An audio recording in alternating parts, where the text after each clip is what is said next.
Champions লিগের quarter ফাইনালে রাতে রিয়াল সিটি মহারণ, বায়ার্নকে আতিথ্য দেবে আর্সেনাল।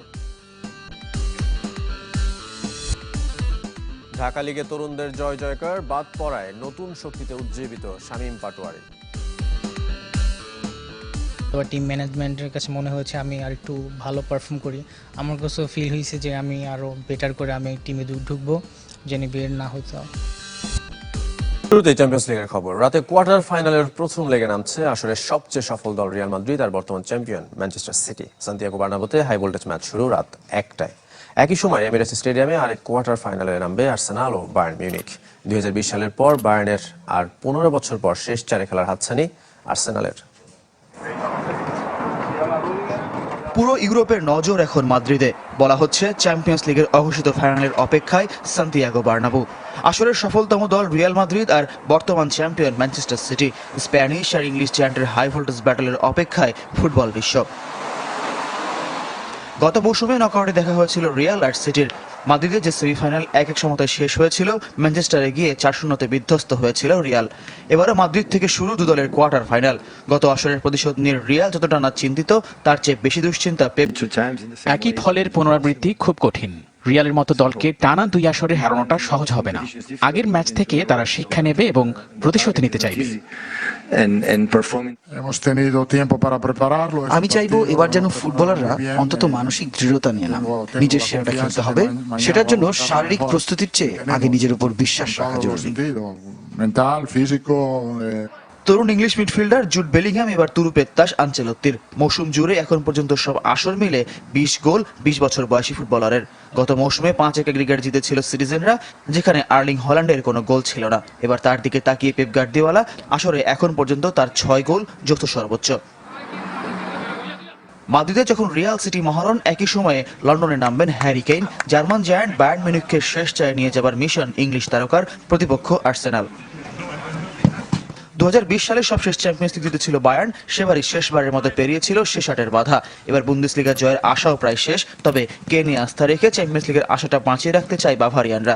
চলতি আসরে 6 গোল করে এমবাপ্পে, হল্যান্ড, গ্রিজম্যানদের সাথে এখন পর্যন্ত যৌথভাবে সর্বোচ্চ গোলদাতার শীর্ষে আছেন হ্যারি কেইন। আশা দেখাচ্ছেন বায়ার্নকেও। দীর্ঘদিন পর স্বপ্নের মতো এক মৌসুম কাটছে আর্সেনালের। ইংলিশ লিগের শিরোপার অন্যতম দাবিদার, আর 15 বছর পর চ্যাম্পিয়ন্স লিগের শেষ চারে খেলতে পারলে মৌসুমটা আরো বর্ণিল হবে গানারদের। যে মিশনে সবার আগে কোয়ার্টার ফাইনালের প্রথম লেগ, যা ঘরের মাঠ এমিরেটস স্টেডিয়ামে। ফয়জুল ইসলাম, চ্যানেল 24।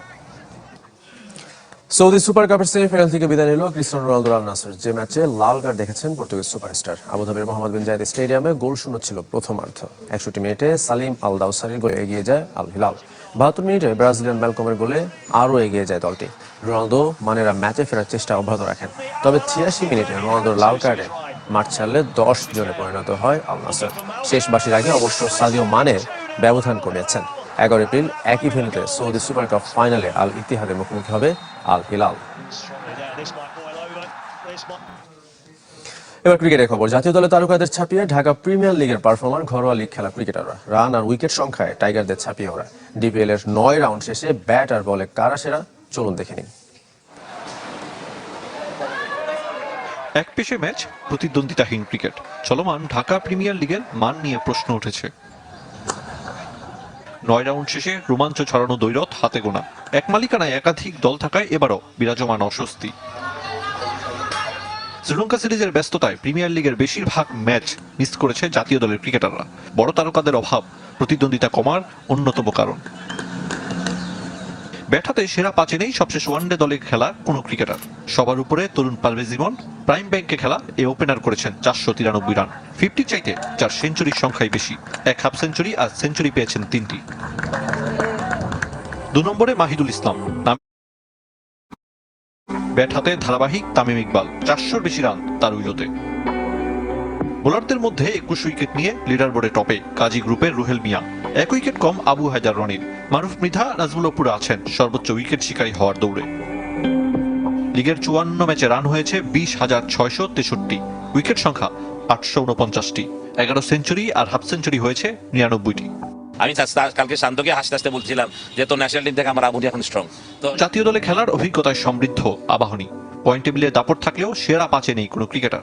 দলটির ব্যাটারদের মধ্যে শীর্ষে জাকের আলী, 6 ম্যাচে সংগ্রহ 331 রান, 4 ম্যাচে 10 উইকেট নিয়েছেন tiger pacer Tanzim Shakib. Ariful Islam, channel 24। জাতীয় দল, বিপিএল, ডিপিএল সব জায়গায় পারফরমেন্স আছে, তবে দলে নেই শামীম পাটোয়ারি। এমনকি বিসিবির কেন্দ্রীয় চুক্তিতেও রাখা হয়নি তাকে। এটাকে শিক্ষা হিসেবে নিয়ে আবারও জাতীয় দলে ফিরতে মরিয়া এই টি-20 স্পেশালিস্ট। গেল বছর জাতীয় দলের টি-20 স্কোয়াডে নিয়মিত ছিলেন শামীম পাটোয়ারি। কোনো স্থায়ী ব্যাটিং পজিশন না থাকলেও অধিকাংশ ম্যাচে 6 কিংবা 7 নম্বরে ব্যাট করেছেন এই বাঁহাতি ব্যাটার। সবশেষ 5 টি-20তে 130 রান করেছেন। আয়ারল্যান্ডের বিপক্ষে একটি হাফ সেঞ্চুরিও আছে। গড় 30-এর উপরে, স্ট্রাইক রেটও মন্দ না। ফিনিশারের ভূমিকায় পারফর্ম করার পরও শ্রীলঙ্কার বিপক্ষে টি-20 সিরিজে শামীমকে বিবেচনা করেননি নির্বাচকরা। আমি বাদ করেছি, এটা আমার জন্য একটা লার্নিং। আমি মনে করি আমার এখানে হয়তো বা টিম ম্যানেজমেন্টের কাছে মনে হচ্ছে আমি আর একটু ভালো পারফর্ম করি। আমার কাছেও ফিল হয়েছে যে আমি আরও বেটার করে আমি টিমে ঢুকবো, যেন বের না হইতাম। বিপিএল এ পজিশন আর ম্যাচ পরিস্থিতি অনুযায়ী দারুণ ব্যাটিং করেছেন শামীম। দ্বিতীয় কোয়ালিফায়ারে 24 বলে 59 রানের ইনিংস খেলেন রংপুর ক্রিকেটার। 7 নম্বরে নেমে 11 ইনিংসে 189 রান, স্ট্রাইক রেট 140। আসরে 10টি 6 হাঁকিয়েছেন এ বাঁহাতি ব্যাটার। ঢাকা প্রিমিয়ার লিগেও 2টি হাফ সেঞ্চুরি করেছেন।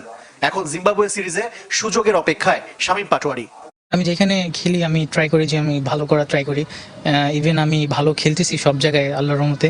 সো এখন বাকিটা সিলেক্টরদের উপর নির্ভর করে, আর আমার কাজ আমি করতে থাকি। বিসিবির কেন্দ্রীয় চুক্তি থেকেও বাদ পড়েছেন শামীম পাটোয়ারি। নতুন নির্বাচক প্যানেল আর অধিনায়ক কেউ যোগাযোগও রাখেনি শামীমের সাথে। পারফর্ম করেও উপেক্ষিত থাকার কষ্ট থাকলেও নিজের কাজটা করে যেতে চান এই টি-20 স্পেশালিস্ট। আসলে আমি সবসময় রেডি থাকি মেন্টালি। যে কোনো সময় কল আসতে পারে, হয়তো বা না আসলেও আমি আপসেট হই নাই। আমি কারণ ওইভাবে নিজেকে রেডি করতেছি যে যখনই কল পাই জানি দেশকে ভালো কিছু দিতে পারি। এইটাই। আশিক রুদ্র, চ্যানেল 24, ঢাকা। নিউজিল্যান্ড সিরিজের জন্য পাকিস্তান দলের হেড কোচের দায়িত্ব পালন করবেন আজহার মাহমুদ। রাওয়ালপিন্ডি ও লাহোরে 5 ম্যাচে টি-20 সিরিজ খেলবে দুদল। শুরু 18 এপ্রিল। দীর্ঘদিন ধরেই স্থায়ী হেড কোচের সন্ধানে ম্যান ইন ব্লু। পছন্দের তালিকায় শেন ওয়াটসন থাকলেও আগ্রহী নন সাবেক এই অজি ক্রিকেটার। তাই আপাতত এই সিরিজের জন্য আজহারকে বেছে নিয়েছে 92 বিশ্বকাপ জয়ীরা। এর আগে পাকিস্তান বোলিং কোচের দায়িত্ব সামলেছেন তিনি। এই সিরিজে সিনিয়র টিম ম্যানেজারের দায়িত্ব পালন করবেন ওহাব রিয়াজ। মোহাম্মদ ইউসুফ ব্যাটিং আর বোলিং কোচের দায়িত্বে থাকবেন সাইদ আজমল।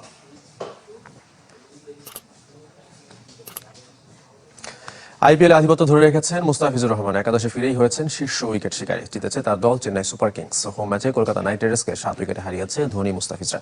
এই ম্যাচে চিদম্বরম স্টেডিয়ামে টস হেরে ব্যাট করতে নেমে 9 উইকেটে 137 রানে থামে কলকাতা। সর্বোচ্চ 34 রান করেন শ্রেয়স আয়ার। 3 উইকেট নিয়েছেন ম্যাচ সেরা রবীন্দ্র জাদেজা। তুষার দেশপান্ডের শিকারও 3টি। 22 রান দিয়ে 2 উইকেট মুস্তাফিজের। এর মধ্য দিয়ে আসরের শীর্ষ উইকেট শিকারীদের তালিকায় আবার শীর্ষে উঠেছেন কাটার মাস্টার। ফিরে পেয়েছেন পার্পল ক্যাপ। লক্ষ্য তাড়া করতে নেমে 14 বল হাতে রেখে জয় নিশ্চিত করে চেন্নাই। 3 উইকেট করেছে 141 রান। 67 রানে অপরাজিত ছিলেন ঋতুরাজ আর 28 করে